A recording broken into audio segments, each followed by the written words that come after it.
पहला उद्गार जो यीशु मसीह के मुख से निकलता है, ये पहला उद्गार नहीं था। ठीक है, जितनी मिनिस्ट्री यीशु मसीह की हुई उसमें बहुत सारे वचन, बहुत सारी शिक्षाएं यीशु मसीह ने लोगों को दी है, लेकिन ये तब का फर्स्ट वाक्य है, तब की फर्स्ट वाणी है जब यीशु मसीह को सताया जा रहा था, उनको कोड़े मारे जा रहे थे, उनके मुंह पर थूका जा रहा था, उनका सताव किया जा रहा था, उनको नकारा जा रहा था, उनको धिक्कारा जा रहा था, है ना। इतनी सारी कठिनाइयां, इतना सब कुछ जो उन्होंने सहा, जिसकी मैं और आप कल्पना भी नहीं कर सकते हैं।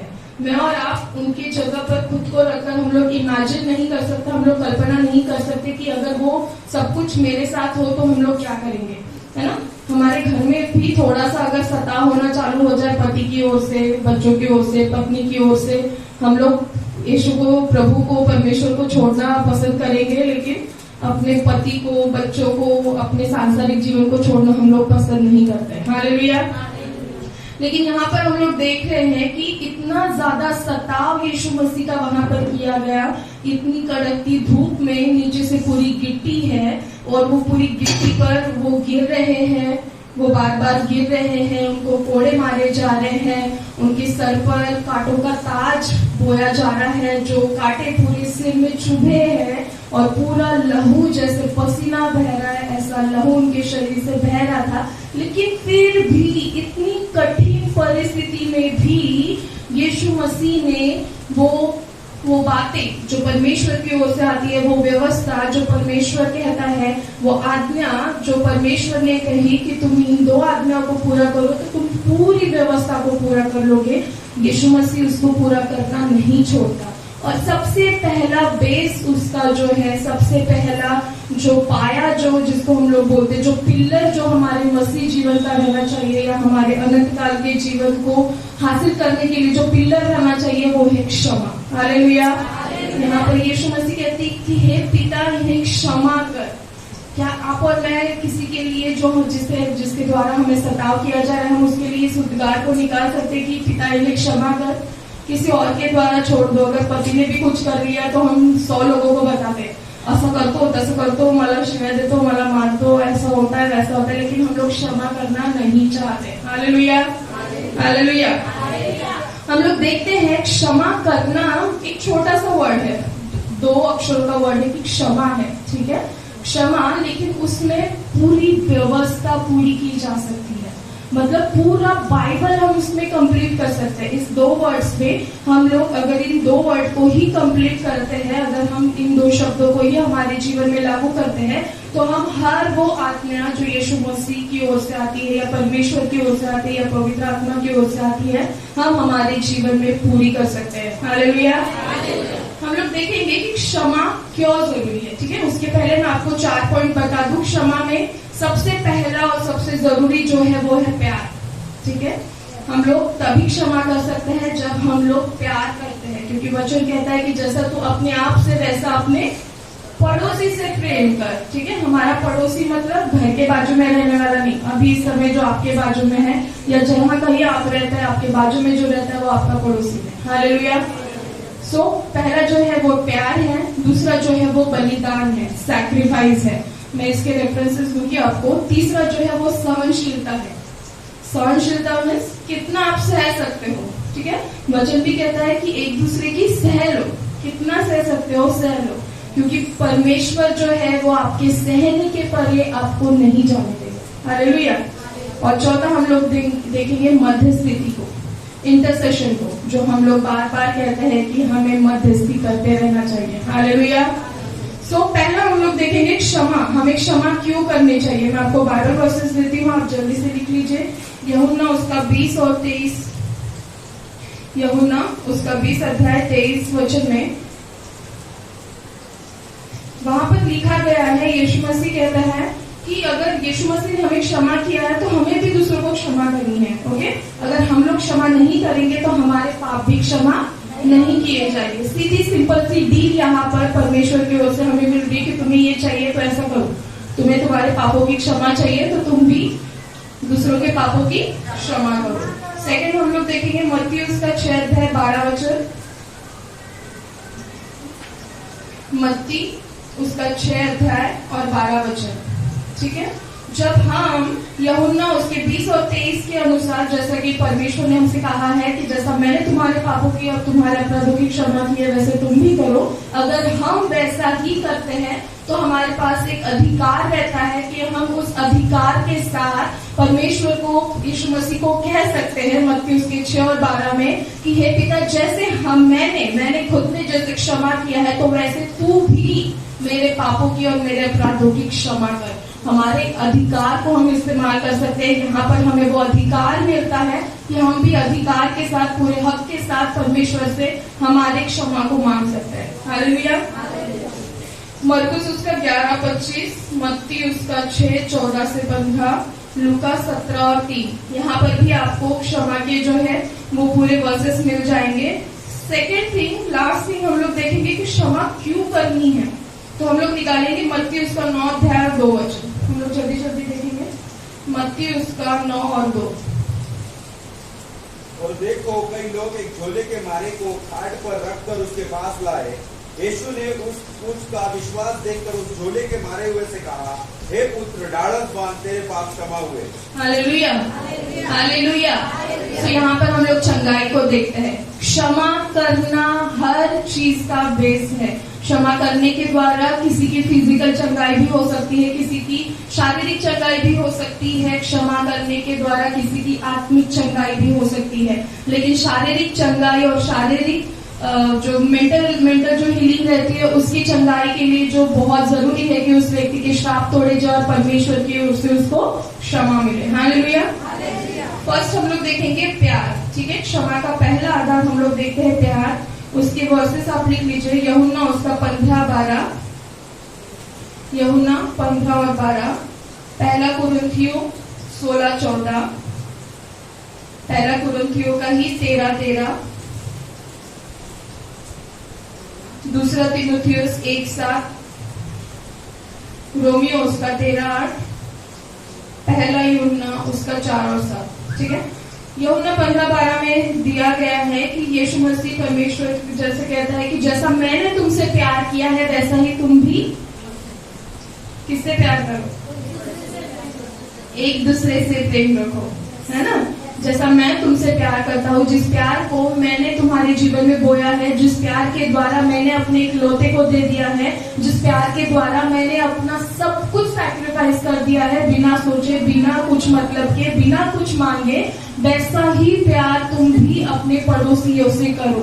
अगर तुम वैसा प्यार करने लगोगे तो ऑटोमेटिकली क्षमा भी होगी, क्योंकि लिखा गया है कि प्यार सारे पापों को ढांपता है। हालेलुया। कुछ भी वो पाप हो कि आगे वाले ने, आपके बाजू वाले ने आपके साथ कितना भी गलत किया हो, कितना भी बुरा किया हो, आपको श्रापित किया हो, जो कुछ भी किया हो, उससे ज्यादा वर्स्ट नहीं हो सकता कि जितना यीशु मसीह के साथ किया गया। हालेलुया।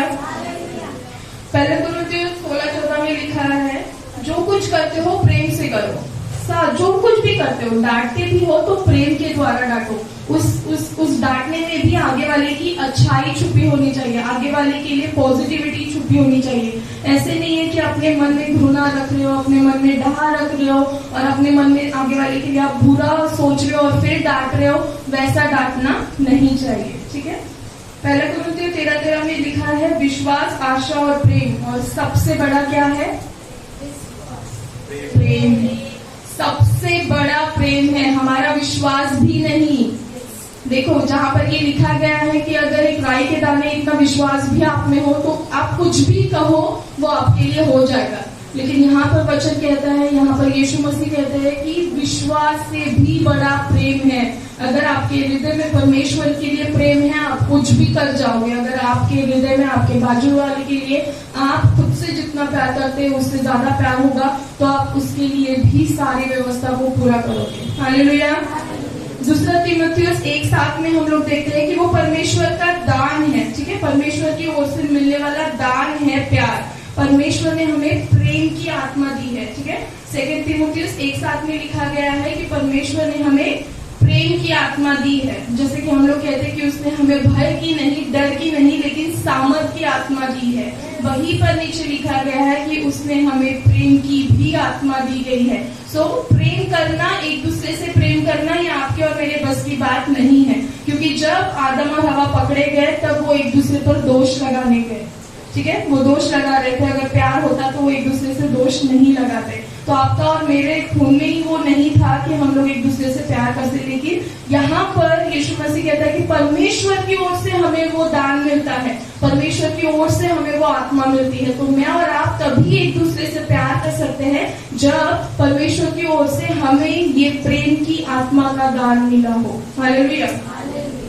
सेकेंड हम लोग देखेंगे रोमियो उसका 13:8। इसमें दिया गया है, इसमें जो वर्ष है उसमें हम लोग देखते हैं कि ये आज्ञा है, ये परमेश्वर की आज्ञा है जिसका पालन हमें करना है। वहां पर लिखा गया जो दूसरों से प्रेम रखता है उसी ने पूर्ण व्यवस्था पूरी की है। रोमियो 13:8 में लिखा गया कि जो दूसरे से प्रेम करता है उसने ही संपूर्ण व्यवस्था को पूरा किया है। लास्ट हम लोग प्यार का पॉइंट देखेंगे कि अगर हम प्यार करते हैं तो उस प्यार के द्वारा हमारी पहचान होती है। हालेलुया। क्योंकि पहला यूहन्ना 4:7 में लिखा है जो प्रेम करता है वह परमेश्वर से जन्मा है। हालेलुया। जैसा कि हम लोग कहते हैं कि हमारा उठना बैठना, हमारे हर एक बातों के द्वारा हमें हमारे जीवन से मसीह झलकना चाहिए। सो यहाँ पर उस वचन में दिया गया है कि अगर हम लोग एक दूसरे से प्यार रखते हैं, अगर हमारा जीवन प्रेम से भरा हुआ जीवन है, तो हम किसकी संतान है? परमेश्वर की संतान है। इट मीन्स हम परमेश्वर के जन्मे हुए हैं। हालेलुया। सेकेंड हम लोग देखेंगे बलिदान को।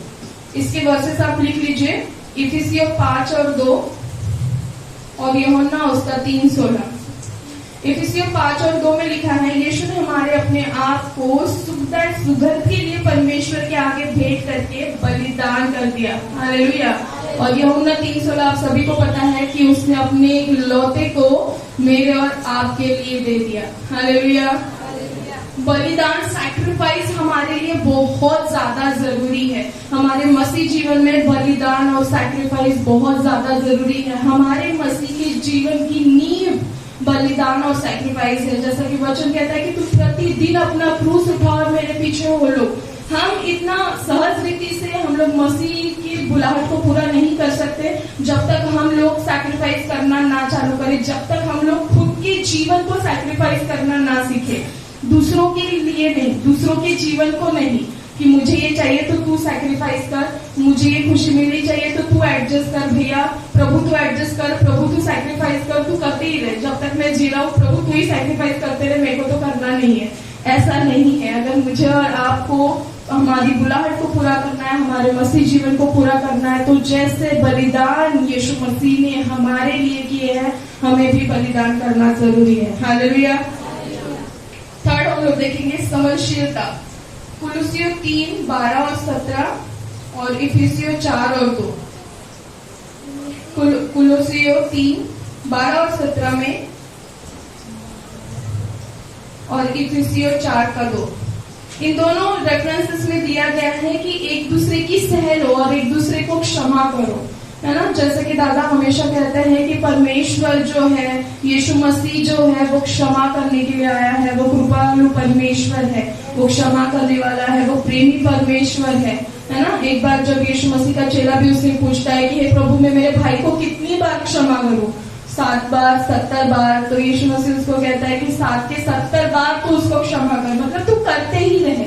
क्षमा करना, हमको मनुष्य को क्षमा करना जरूरी है, लेकिन ये कंफर्म हमें रहना चाहिए कि वो अपराध आपके ही प्रति हो या मनुष्य के ही प्रति हो, क्योंकि लिखा गया है कि आत्मा के प्रति या परमेश्वर के अगेंस्ट में किए गए हुए पाप क्षमा नहीं होंगे।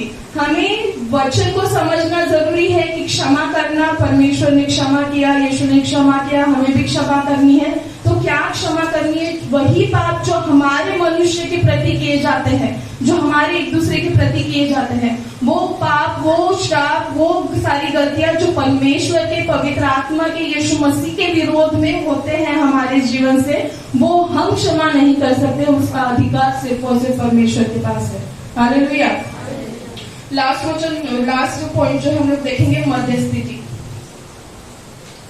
जब हम सबको पता है जब तीसरे दिन यीशु मसीह जी उठे और यीशु मसीह का स्वर्गारोहण हो रहा था, उसके पहले यीशु मसीह चेलों से कहता है कि देखो मैं स्वर्ग जाता हूँ, अपने पिता के पास जाता हूँ, ताकि मैं तुम्हारे लिए क्या कर सकूं, जगह बना सकूं और मध्य स्थिति को कर सकूं। हालेलुया।